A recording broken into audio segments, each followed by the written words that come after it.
What is going on, you beautiful people? Welcome to the NZR. I'm your host, Joe, forever and always, and it is a beautiful Tuesday night, unless you're in Vietnam. So good morning, Vietnam. Happy Tuesday night, America. Okay, with that being said, hope everyone had a great 4th of July weekend. I sure did, but I'm kind of looking forward to next weekend. Tough Monday, kind of through with the week, but, I'll hang in there. Promotion night tonight. 2 $25 Amazon gift cards are in my hand right now. They make my hand feel weird, and I really want to get rid of them. Send them off to a good owner, and that owner is probably going to be you. But you have to do 3 things, okay? First thing, subscribe. You're looking at it. Just hit the button, subscribe, and follow along all year for good content. And I got a lot more good stuff coming at you. Second thing, watch the video. During the video, I say a keyword, which is a color. So like green, but it's not green. Or is it green? You don't know, okay? But watch along. I'll tell you the color, and then remember that color. And then lastly, go to one of the links below, whether it's Twitter, Instagram, Facebook, or Gmail. Tell me that color and articulate your point of who's going to be the rookie of the year on the defensive side of the ball. So the best defensive rookie of the year. You tell me what you think. I'll go through them all. The top 2 win, and I'll send them off to you next Thursday. Done deal, just like that. And that's it. That's pretty much it, okay? Besides for that, let's just go into the video. We're going to do the top 25 wide receivers in fantasy football this year, standard and PPR formats, and they're going to be good no matter where you have them. But we'll get to number 25 right now, the only rookie on that list, and one of my favorites out of Ohio State, Parris Campbell. So Parris had just over 1,000 yards at Ohio State last year, 12 touchdowns. It's hard to project rookies here in fantasy football in the top 25. There were none projected in the top 25 last year to start the year. Obviously, at the end, the only one that made it was Kelvin Ridley. We know what he did down in Atlanta, but Parris Campbell, N'Keal Harry, DK Metcalf, all these guys are not projected in the top 25. I'm going to put one in there. ESPN and Yahoo say N'Keal Harry's going to be that guy. I disagree. N'Keal Harry is in my top 35, but not my top 25. Parris Campbell is the only rookie this year, in my opinion, to make the list, and he's going to rack up 740 receiving yards for 5 touchdowns. Just going to be another weapon for Andrew Luck, along with Hilton, along with everyone else there in Indianapolis. But he makes the list at 25. Number 24, Tyler Lockett. So distribution is going to be the name of the game in Seattle this year. Tyler Lockett's going to get a bulk of that, 845 yards receiving 5 touchdowns. That's a 5-touchdown hit from last year, but still the number 1 guy. Doug Baldwin's gone now. This is a well-balanced team. They run the ball very well, and they're going to be able to move it down the field, move the chains, and punch it in the end zone and be successful. Tyler Lockett is going to be the only Seattle Seahawk on my list for wide receivers to make the top 25, but another good year and another key part of that offense to be successful. He's 24, like I said a minute ago. 25 was Campbell. Number 23, it's going to be Tyler Boyd.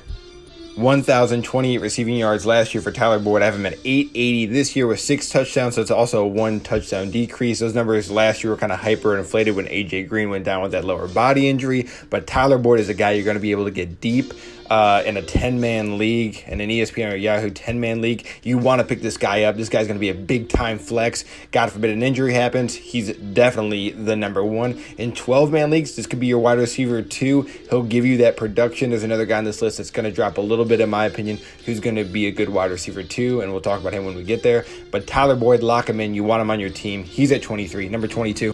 The Kansas City Chiefs' favorite wideout right now, their wideout 1, Sammy Watkins. He pulls in that 22 spot. 519 yards, last year was 3 touchdowns. Look at that jump. I got him at 860 this year, 6.5 touchdowns. KC fans, I know you guys don't like me, but maybe this will help a little bit too. Sammy Watkins has an issue staying healthy. He has a 53% chance of getting injured this season off of the analytics from betting websites. But again, I don't, add injuries into my predictions. Let's just say he's healthy for the whole year. That's a pretty good year for Sammy Watkins, still relatively young. People think he's more of a 30-year-old. He's not. I believe he's only 26 right now, so he's going to be a big-time threat there in KC. Obviously, Travis Kelce's my number 1 as somebody who's going to get receiving yards, but he's at 860 with 6.5 touchdowns. Hopefully he can last the year, and hopefully he can be productive with Patty Mahomes. Number 21, Mike Williams. So as of about a few days ago, Mike Williams was at the 30th spot overall in wide receivers in ESPN leagues. I have him at 21, so a 9-spot jump. About 660 yards last year. I've had 730 with 9 touchdowns. Those 9 touchdowns are going to be key to to this kind of breakdown. I believe 7.5, the majority of them will be red zone touchdowns. So this might be the number 1 through number 5 or 6 red zone wide receiver. Keenan Allen kind of takes that pressure off and is more of their number 1 out there in LA.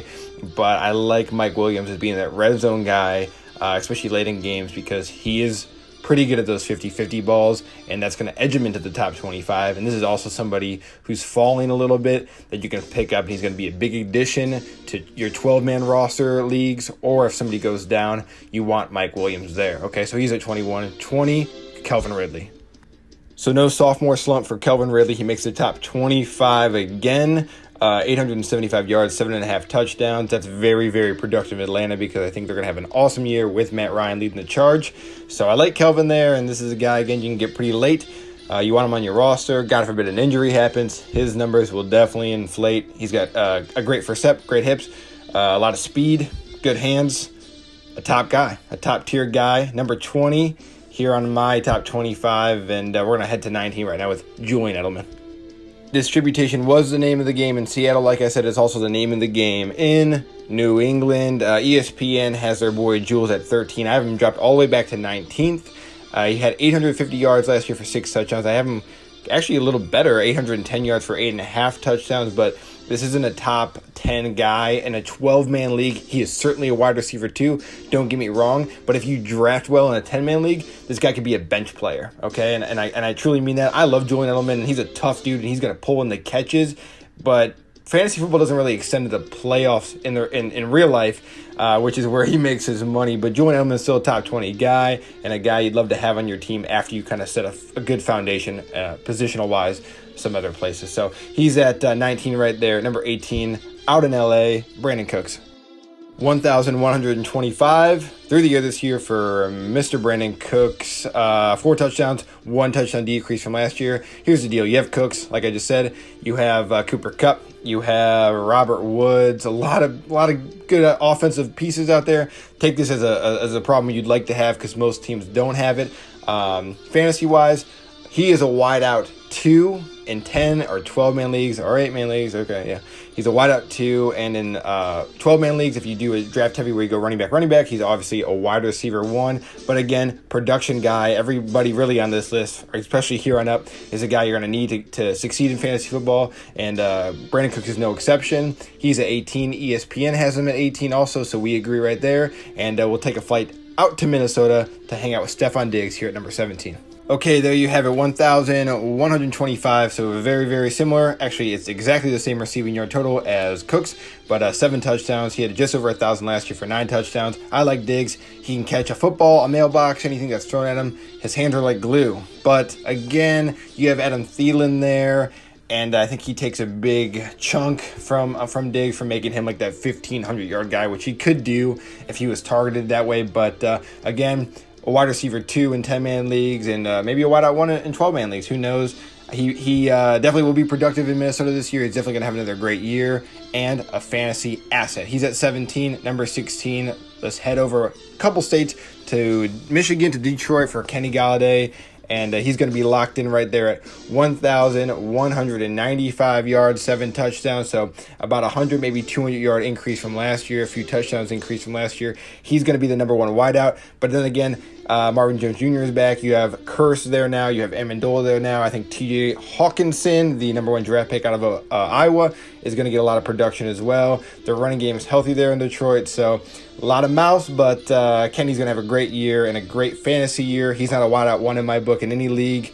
Maybe in 12-man again if you draft as a running back, kind of heavy team in the initial start of the draft, but he's locked in at 16. Let's head to 15. Boom, Jarvis Landry. He's going to shock the world. ESPN has him 28th. I have him 15th, so he's going to give you 1,125 yards, 8.5 touchdowns. Let me explain real quick. Let me take a breath. Okay. Why him and OBJ are going to be successful, and why you can do that also with a good running game. Let's flash back to last year. JuJu SmithSchuster and Antonio Brown put up about 2,700 total receiving yards for 22 touchdowns.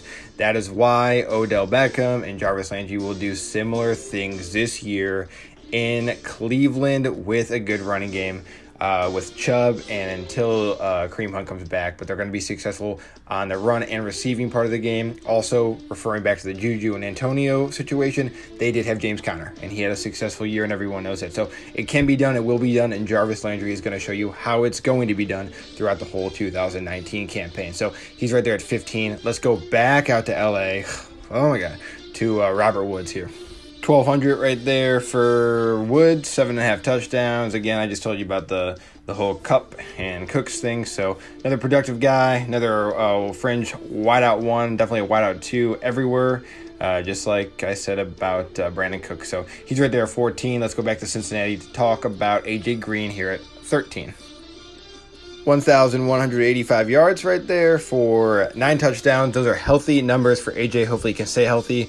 Some people think this is a top 5 guy. He can give you top 5 numbers as a wide receiver. He can easily be a wideout 1 in any format, any league, if he stays healthy and he gets the looks, which he can do. I have him dropped a little bit just because of other people's success and my weariness. Again, I'm not taking injury into consideration, but just watch out for that and just have that as a precaution when you do draft a guy like Green. Hopefully, if he falls back, you got to pick him up at least the 4th, 5th round because he's that good. Okay, back on to Minnesota, Adam Thielen. So there's Adam's numbers this year, 1,295 receiving yards for 10 touchdowns. So a 1 touchdown boost from last year, a little decrease in receiving yards, but another phenomenal year. And this is definitely a wide receiver, fringe wide receiver 1 in 12-man leagues. There's no doubt about it. And he had a bunch of 100-yard receiving games last year, and I expect the same here in 2019. Before we get into number 11, it's time for that keyword, and the keyword color is going to be orange. Orange, like the fruit. Okay, that's the keyword. You're going to need that, again, for the promotion. And keep watching, finish out the video, and then articulate your answer in the links below. Okay, let's slide into number 11. T.Y. Hilton. ESPN says 11, and I say 11. 1,300 receiving yards this year, 9.5 touchdowns. So it's about 3.5 touchdowns better than last year. A little bit more receiving yards. Indianapolis is going to do phenomenal, in my opinion, in the AFC, and they're going to have a good playoff run. And T.Y. is their number 1 guy. He falls in the 11th spot, right outside the top 10. Let's head into the top 10 with Keenan Allen. So Allen is 8th overall right now on ESPN. I have him 10th, so he's in the top 10 in both of our predictions. 1,245 yards, 11 touchdowns. He's the number 1 threat out there in LA for the Chargers this year. And he's going to be another big reason why they're successful and win those 13 games, like I predicted in their divisional breakdown. So Allen, you want him, you need him, you got to have him. He's at 10. Number 9, down to Tampa. ESPN says 9, so do I. Mike Evans, 1,320 yards, 10.5 touchdowns. This guy broke 1,500 yards last season.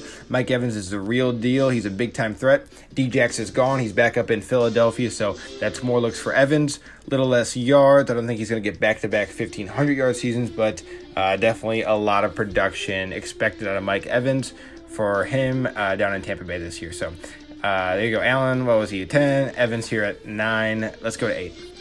Amari Cooper, he's going to be the real deal this year. I have him 8th, 1,250 yards, 12.5 touchdowns. Go check out his stats from Oakland last year to Dallas. He takes off. He's like a new guy. Phenomenal route runner. I watched about 30, 40 minutes of him making routes a week or two ago. This guy's great, and he's going to be a great wide receiver. And in my opinion, I might have him too low, to be honest with you. I think 16 games with Dallas is going to show you what this guy can really do and why he's worth all the money. So he's at 8, and he's going to be a wideout 1 in any kind of league, 10, 12, or 8, and PPR and standard. Let's hop up to 7. We have Mike Thomas. So 1,405 yards last year, 9 touchdowns. I have him at 1,320 with 11.5, so about a 2-3 touchdown increase. And he's worth the money, and he's a big-time threat. You know, you see the number 7 next to his name. That doesn't indicate maybe how well he is just in general outside of the fantasy world. But he could be at number 3 with these numbers. I mean, it's really all kind of bunched up here. But Mike Thomas, he's a wide receiver 1, no matter how you shake it down. The dude's a freak of nature, and he's incredibly fun to watch. So Thomas right there at 7. Number 6 is going to be Antonio Brown. So let me think about how I need to word this right. I believe the only player in fantasy football history at the wide receiver position that has positive equity over the last 6-7 years is Antonio Brown, which means he's the only above valued a wide receiver opposed to a running back. So you would draft him as you would a Saquon Barkley or an Alvin Kamara. He brings that kind of production to the table. Here in Oakland this year, I'm going to give him 125 yards for 13 touchdowns. This guy just finds his way in the end zone. It's kind of freaky if you kind of look at the numbers throughout the years, but actually it's a touchdown decrease from last year at 15 last year, so 13 this year. Super big threat. I mean, the guy works out harder than anyone else, in that position. So I like Antonio Brown. He's not in the top 5, but big numbers. Of course, a wide receiver 1, and obviously, he's always fun to watch. So he's at 6, and we'll talk about his past teammate and now maybe an enemy, JuJu SmithSchuster here at 5. So JuJu, 1,426 yards last year with 7 touchdowns. I have him 1,450 yards this year with 12 touchdowns. So a 5-touchdown increase. JuJu is the real deal. I almost want to put this guy as like the number 1 fantasy wideout. I think he really could do it. And I really like JuJu. I'm not a Pittsburgh fan. I'm not necessarily a Ben Roethlisberger fan. I think JuJu's just a really good wide receiver, and he's going to be the future of the league. So definitely got their money's worth on the second-round draft pick. But big-time year. He's the first to crack the top 5, and JuJu is a wide receiver 1, and those numbers might be even better. Who knows? So we'll hop up to number 4. DeAndre Hopkins. So most people have Hopkins at the number 1 or number 2 spot. I have him dropped to 4th. Again, it's all bunched up. ESPN has him at 2 as well. So, it's all right there. 1,250 yards this year, 12.5 touchdowns. So a touchdown increase from last year. And 125 receptions. I don't think he can break Marvin Harrison's 143 receptions in a season because I don't think he'll ever be targeted 143 times. Does he have the ability to do it? He certainly does. And if he got targeted 145, 146 times, I'm sure he could probably do it. But I just don't think Watson's going to give him that many opportunities over 130, ish kind of, targets. So I like Hopkins right there at 4. And this is, again, obviously the elite of the elite and the number 1 guy everywhere. Let's scoot on to number 3. October 1st, 2016. I was very lucky to be in attendance to Game 7 of the World Series, Cubs and Indians. And I was a neutral fan, but I enjoyed the experience. I didn't enjoy looking at the sad faces of all the Indian fans because it's tough to swallow. They won their last MLB pennant in 48. Besides for the NBA championship in 2016, there's no good playoff runs and no good championships to talk about. So they've had the likes of Jim Brown, Otto Graham, and Ozzie Newsome on the Cleveland Browns, but they've never been to a Super Bowl. But I think they have the right tools starting right now to lead them on that path if they do the right things. That's going to be led by Baker Mayfield and Odell Beckham Jr. If he can keep his head level, he's going to be a phenomenal player this year and going forward. Obviously, we know what he can do. He's a 3-time Pro Bowler, but 1,525 receiving yards in 2019 for 9 touchdowns. 1, 2, 3, 4, 5, any way you want him. He's a number 1 wideout in real life. On any team, probably on any team maybe other than Julio, but definitely a number 1 wideout on fantasy football. I like OBJ, and he's just got to keep cool and keep calm and keep collected, and the Cleveland Browns are going to have a lot of success. I don't think they're going to win the Super Bowl this year, and that's relatively fair, even if you're a Browns fan, but, it's okay to disagree. But going forward, they have a very good opportunity if they do the right thing and follow the script. So he's at 3, number 2.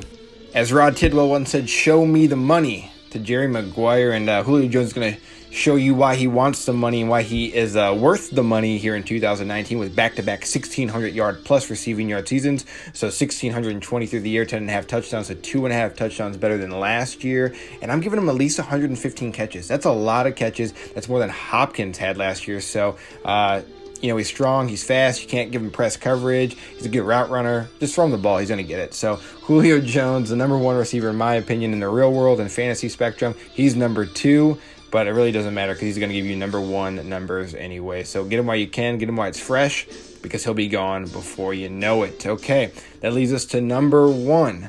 Here we go. Davante Adams. Okay, we're going to get to his numbers here in a minute, but if you did watch the NFC North divisional breakdown video, if you haven't, go check it out. But if you did, you notice I spelled Aaron Rodgers' name wrong. Guys, it's the end of the world. I've gotten so much hate mail I'm getting treated like I go around and kicking little puppies or something like that. It's incredible. I spelled his name wrong. I mean, I ran it through a Grammarly word check. It didn't pick it up. Tough luck, My middle name's Aaron, so I definitely know how to spell that. And I didn't really spell Rogers wrong. I just spelled it a different way. But you wouldn't believe the hate for a mistake like that. And to question my credibility, which is fair. Question my credibility. But if you want to question my credibility for a misspelled name, then we'll just randomly take a look at the big time guys, and because they don't make mistakes, they know everything. Let's check them out. 20 touchdowns. No one will ever tell you that, but it's absolutely within his range of outcomes.